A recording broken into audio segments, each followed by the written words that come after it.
우리 계속해서 이제 사사기 말씀 통해서 기드온에 대해서 나누고 있습니다. 그 외세의 침략을 받았죠. 그래서 이제 일상의 삶이 완전히 무너지고 또 영혼마저도 궁핍해져 버린 이 기드온에게 하나님은 찾아오셨습니다. 그리고 그를 사사로 세워서 이스라엘을 구원하겠다고 말씀하셨습니다. 하지만 기드온은 하나님이 하신 그 말씀을 믿을 수가 없었죠. 그래서 표징을 보여달라고 합니다.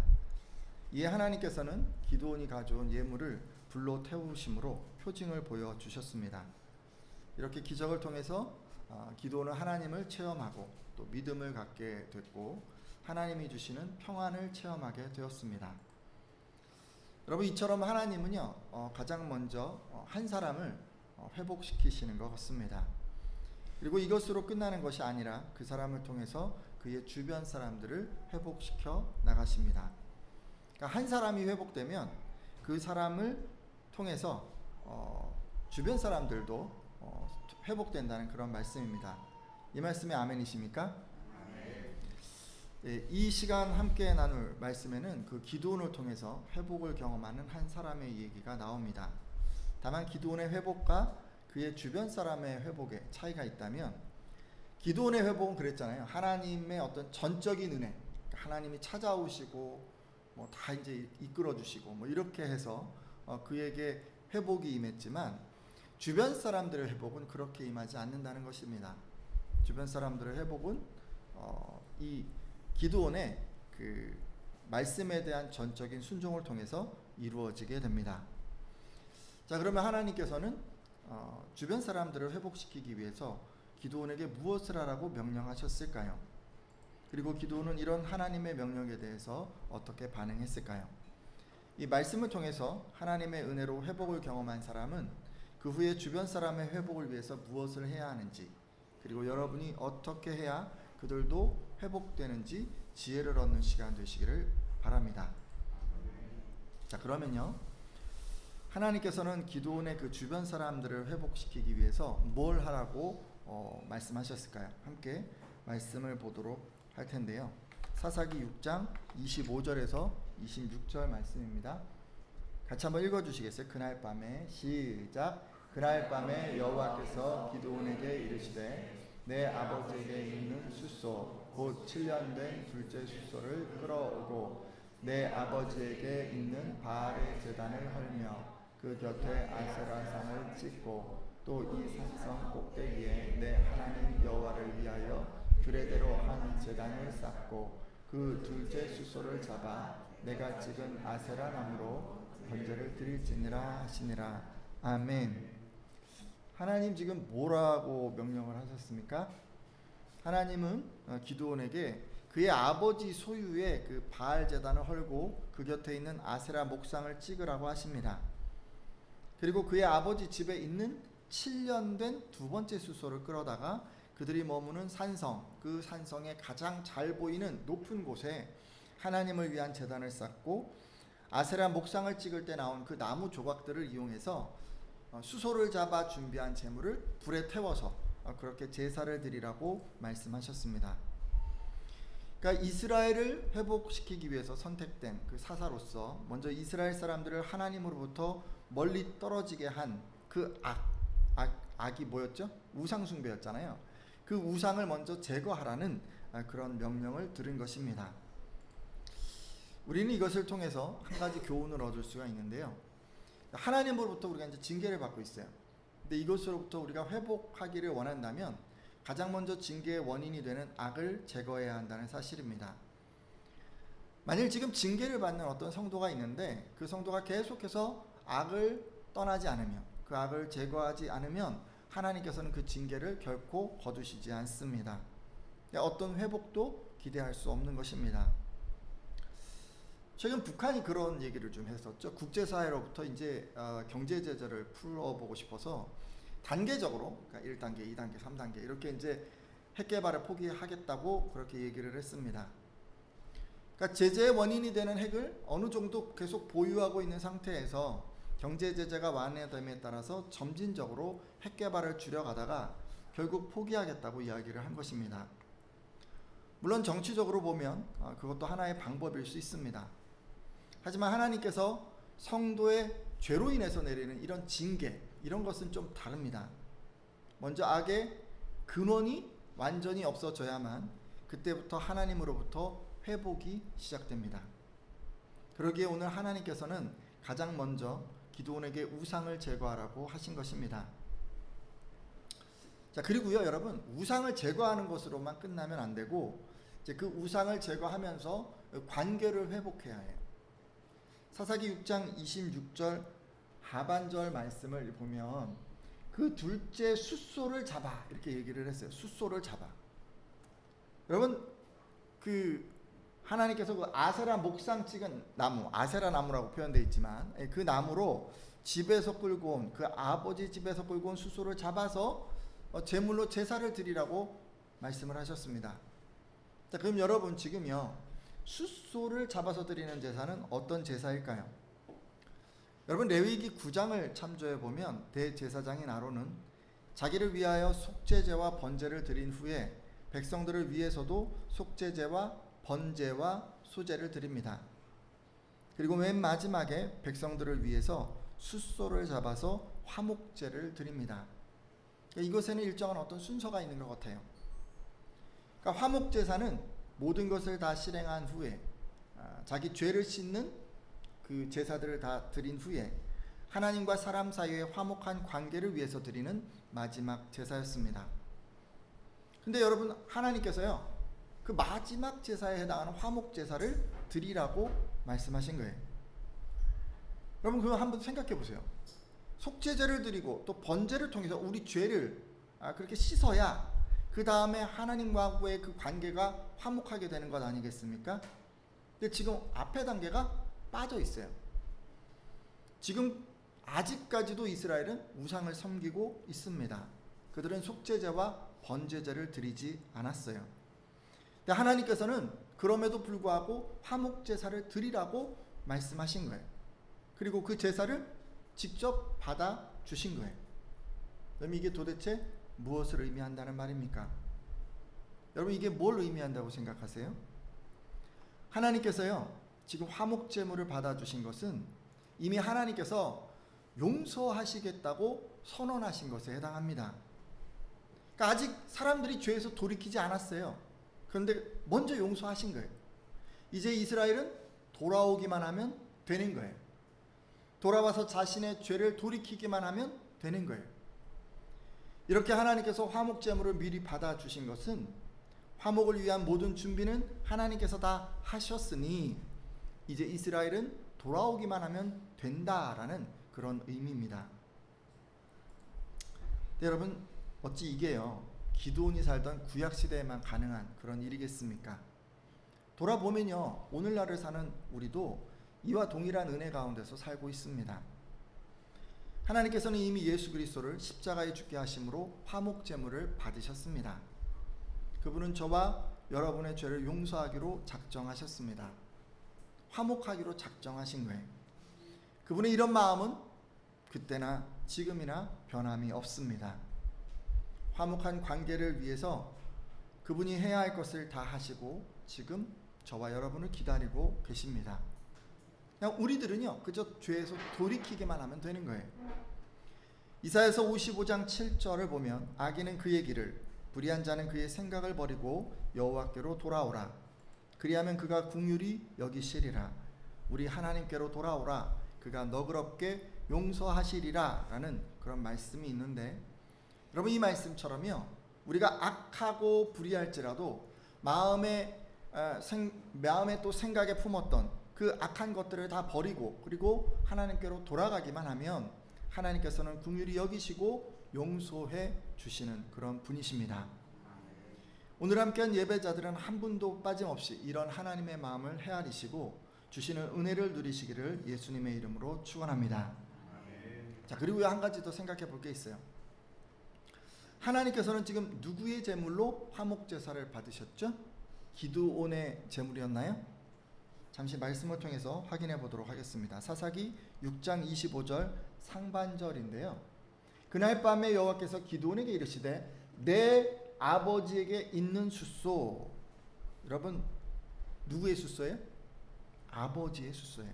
아버지 이름이 누구였냐면 요아스였는데 그 기드온의 아버지 요아스의 수소로 지금 화목 제사를 받으셨어요. 여러분, 제사는요 어떤 거냐면 하나님께 이제 제물을 가져가서 자기 죄를 씻어달라고 이렇게 제사를 드렸는데요. 그건 남의 것을 가져가는 게 아니라 자기 것을 가져가야 돼. 자기 소유를 가지고 가야 돼요. 지금 하나님께서는 콕 집어서 기드온에게 그의 아버지의 집에 있는 7년 된 숫소를 바치라고 하셨어요. 자, 근데요 보면 화목제사는 누가 드렸어요? 기드온이 드렸어요. 근데 여러분, 기드온이 드린 건 자기 제사를 드린 게 아니에요. 그는 지금 대제사장으로서 대신 드린 거예요. 실제로는 누구의 화목제를 드린 거예요? 그의 아버지 요아스를 위해서 드린 것이라는 그런 말씀입니다. 물론 하나님께서는요 7년 된 숫소를 원하시는데 하필이면 그 7년 된 숫소가 기드온의 아버지 집에만 있었기 때문에 그래서 그랬다고 생각할 수도 있습니다. 하지만 여러분, 그랬다고 하더라도 이것은 기드온의 아버지 요아스에게 큰 의미가 있었습니다. 앞서 제가 말씀드렸잖아요. 하나님께서 화목제물을 받으신다는 것은요 이미 그 제물을 드린 사람과 화목하기로 작정하셨다는 그런 뜻입니다. 용서하겠다는 그런 말씀이에요.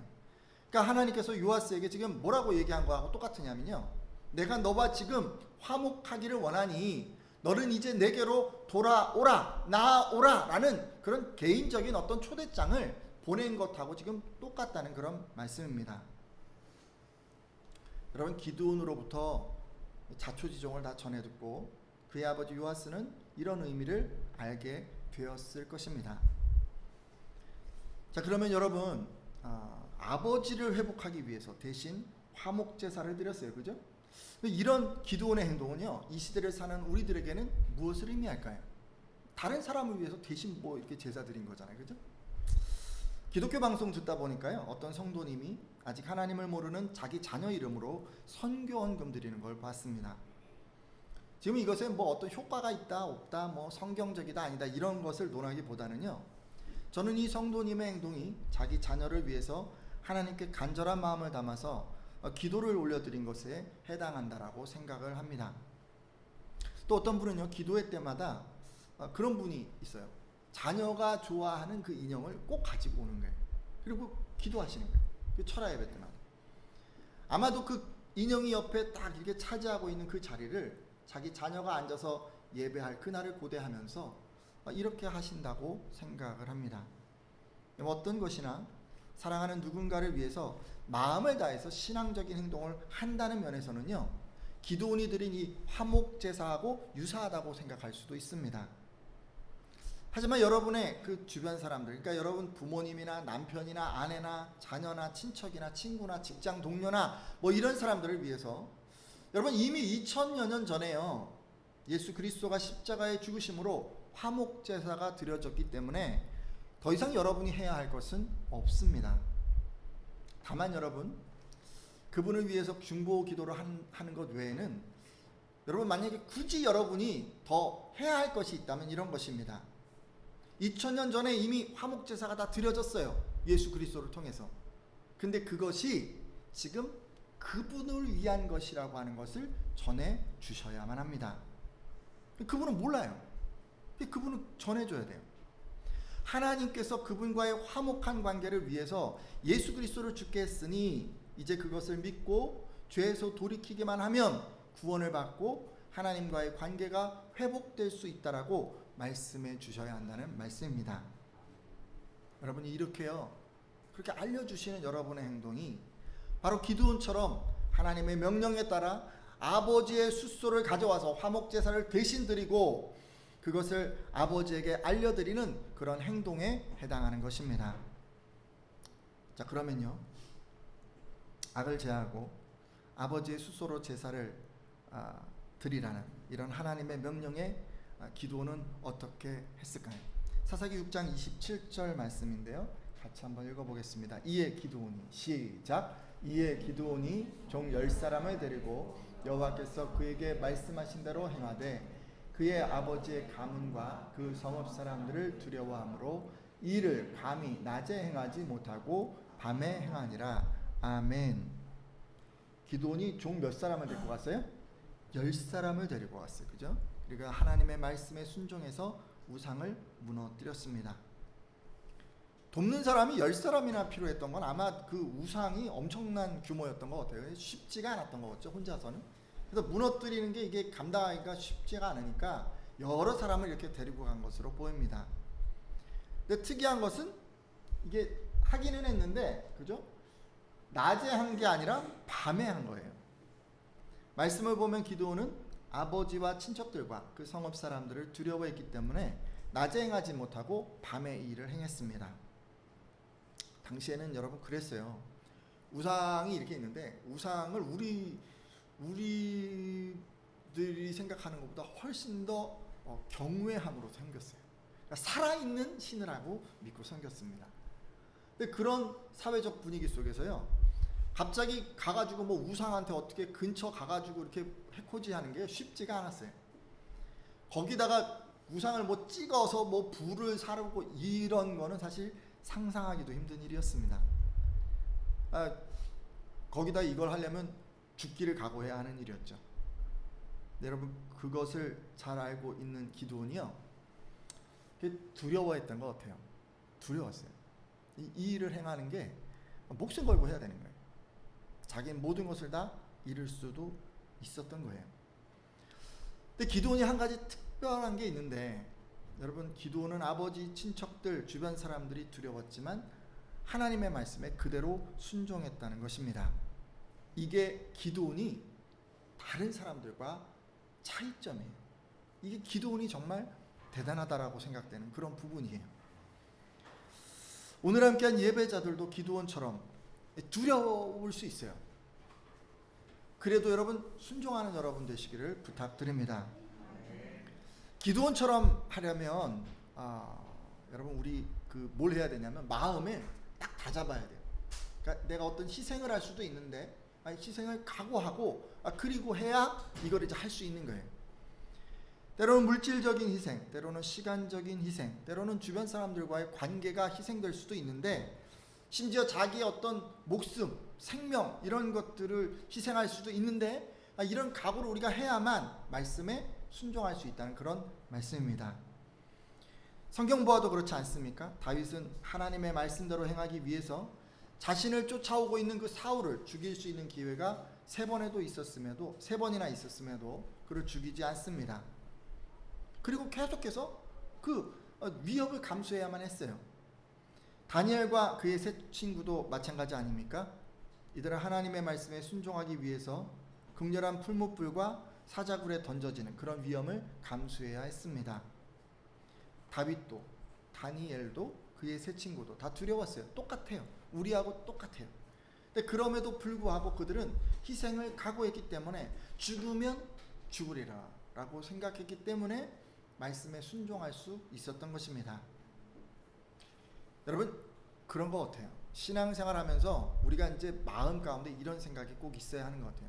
하나님을 위해서, 하나님이 하신 말씀을 위해서 내가 어떤 희생도 감수하리라 라는 그런 각오가 있어야만 우리가 하나님이 원하시는 대로 살아갈 수 있다는 말씀입니다. 희생을 두려워하잖아요. 손해를 두려워하잖아요. 그러면 자신의 몸을 사리게 되고 결코 하나님의 일을 행할 수가 없습니다. 오늘 함께한 분들에게 이런 희생의 각오가 있기를 바랍니다. 그래서 주변 사람들이 두려울 수 있어요. 그래도 여러분 순종하는 분들 다 되시기를 예수님의 이름으로 부탁드립니다.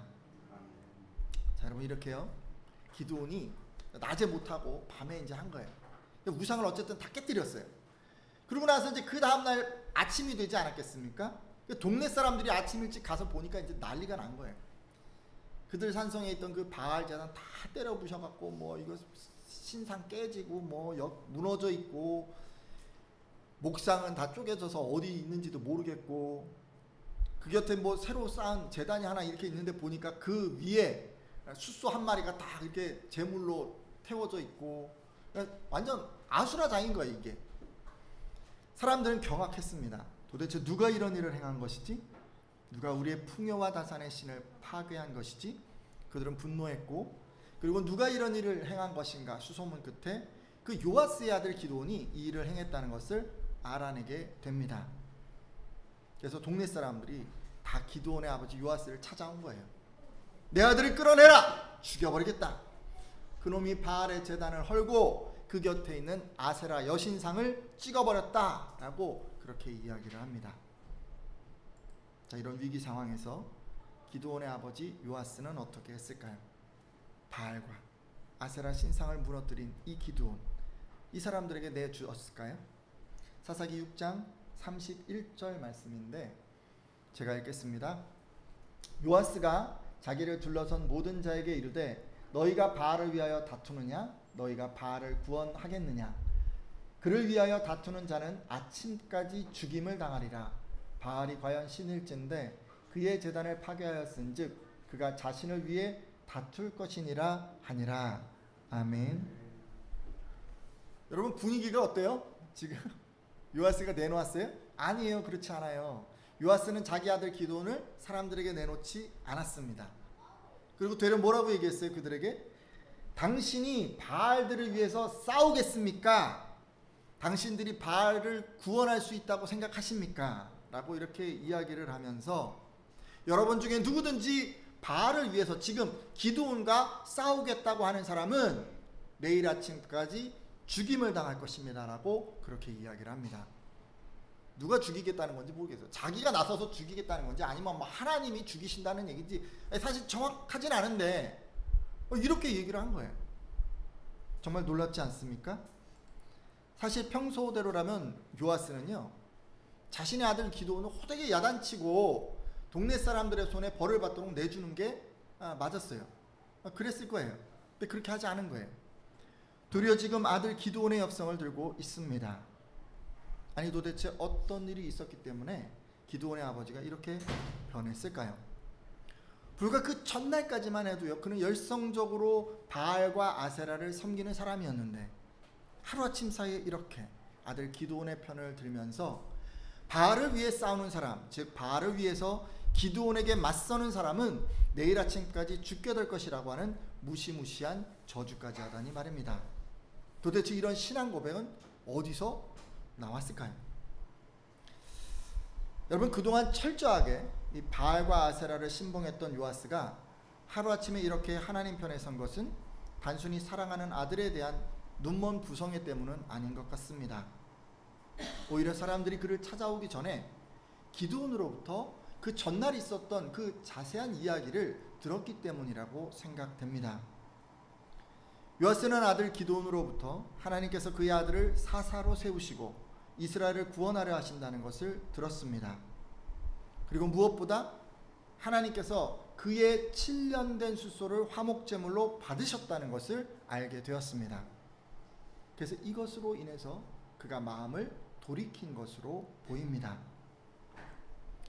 사랑하는 예배자 여러분, 기드온의 아버지 요아스는요 하나님이 보내신 그 화목의 그 초대장, 화목의 그 초청장에 그 마음이 녹아버린 것입니다. 물론 저는 이 부분에 성령님의 강력한 감동하심이 있었다고 생각합니다. 기드온이 그의 아버지를 위해서 화목 제사를 대신 드렸지만 그 제사의 의미를 알고 하나님의 초청에 마음을 열고 기꺼이 응하게 된 것은 전적인 성령님의 역사하심이었다고 생각을 합니다. 이렇게 하나님이 역사하셔서 기드온의 아버지 요아스는 완전히 바뀌어져 버렸습니다. 바알과 아세라를 섬기던 사람에서 하나님만 섬기는 사람으로 바뀐 것입니다. 그래서 기드온이요 자기가 애지중지하고 또 섬기는 그 바알 신상을 무너뜨리고 아세라 목상을 다 찍어버리고 멋대로 자기 소유의 수소를 가져다가 제사를 드렸는데 이런 일을 했는데도 불구하고 지금 기드온 편에 선 것입니다. 할렐루야. 지금까지 나눈 말씀을 좀 요약을 해보면 하나님은 이스라엘을 회복하기 위해서 먼저 한 사람 기드온을 회복시키셨습니다. 그 후 하나님께서는 기드온에게 이스라엘 공동체를 회복하라고 명령하셨죠. 이를 위해서 기드온은 두 가지를 감당해야 했습니다. 첫 번째, 그는 공동체에 들어와 있는 악을 몰아내야 했습니다. 이를 위해 기드온은 희생을 각오해야 했고 또 우상을 무너뜨리라는 말씀에 순종해야 했습니다. 두 번째, 기드온은 그 아버지에게 하나님의 구원의 초청을 전해야 했습니다. 기드온은 하나님께서 아버지의 7년 된 숫소를 화목제물로 받으셨다는 것을 전함으로 아버지를 향한 하나님의 그 구원의 초청을 전해야 했습니다. 그 결과 어떻게 됐죠? 가장 먼저 그의 아버지 요아스가 하나님께로 돌아왔습니다. 그리고 기드온의 가장 든든한 후원자가 되어 주었습니다.